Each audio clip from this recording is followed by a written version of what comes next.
call this, I have a whole bunch.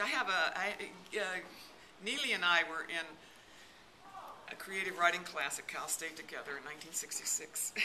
The essay of that, the memoir of that is on Big Bridge, and also about my memory of David. The day Jack Michelin came to me, from Little Lit Memoirs. I saw and heard him read in the 70s in North Beach when I was first coming out as a poet. Later shared stages with him at some of the big multi-poet readings. I remember especially the Spaghetti Factory reading of 1984. The next day, Chris Felfer took the photo of me in the Spaghetti Factory's back garden that's been reproduced ever since. And likely he came to Mendocino with the North Beach Street Poets when they invaded our coast twice in 1976, and I was their host. Something was always so familiar about him, I couldn't hear him well. I never read him, really. I was never in a single conversation with him. Sometime after the Spaghetti Factory reading, we were booked together at Fife's. I think that's how you pronounce it. Does anybody remember Fife's? That great place of readings back then on the Russian River. It must have been our North Beach connection. I drove down from northern Washington for it. He was drunk and aggressively disdainful of the large, mostly female audience there for me, including my daughter and Meridel Lesueur. My editors were always telling me I wrote on such strange subjects, Meridel offered from the audience as if in apology, like birthing and caring. I needed to write like Hemingway on appropriate subjects like fishing, hunting, drinking, and fucking. I was sorry for my audience's offense, but in ways I couldn't explain when explanation was demanded, I wasn't offended by him. I felt a kind of bonding, certainly familiarity, recognition, even, goddess forbid, protection.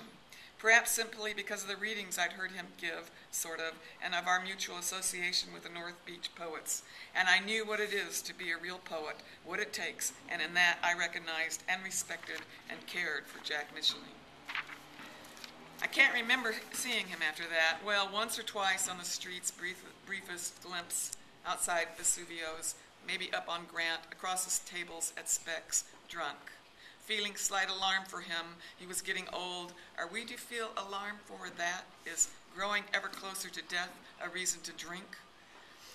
I didn't know he was Jewish. I always thought, I didn't think about this, that he was North Beach Italian. Physically, he was big. He was a big, handsome man, a bear of a man. Something in his face, around his eyes, the shape of his head, the wide, heavy lids, was like my father. Yes, maybe that's also why I wasn't offended by him. I recognized him. My father, not Jewish, not Italian, not alcoholic, not a poet. But even so, what happened to me when he died still seems inexplicable. My mother was dying, though we weren't admitting this yet. I was the semester's visiting poet at the University of Wyoming.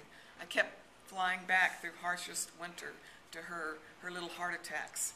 On February 27, 1998, we were parked in an upscale, fancy was her word, RV campground on Mission Bay in San Diego. In Valentine, the van I live in now, I was doing all the things required in caretaking a very sick woman.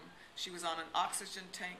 She couldn't walk to the showers by herself. It was the day before my sister's birthday. There was this very odd moment. I was climbing the little ladder up to the loft over the cab to get something. The little ladder my mother had hand-sewn foam and denim padding over each ring for her delicate feet. When halfway up, like the third rung, Jack Michelin popped into my head. Such an from out-of-nowhere flash in such an unrelated context, it stopped me. I crawled into the bed of the loft, glanced at the clock, lay there at least a minute, not the plan, not my mama's need, and just thought, Jack Michelin, wow, I wonder what has happened to Jack Michelin. I wondered what's happening to Jack Michelin right this minute, how he is. I knew him so little I never would have addressed him as just Jack. I lay there in some sense with the veils down, how little we know anyone, how separate and alone we each are, to think all this time Jack Michelin's been living, breathing, carrying on his life. It'd been many years since our last most casual encounter, but he sort of passed through me. The next day, my sister's birthday, but she was far away, on a picnic table outside the campground store, the water glistening gold all around, I came across the obituary, a small paragraph in the San Diego Union. Who can explain such? To have been hit by Jack Micheline the exact moment he was dying of a heart attack on BART to the East Bay as I was climbing the ladder to my mother's loft in Valentine on Mission Bay. As if our North Beach poet spirits in love and travel through all the shit met again.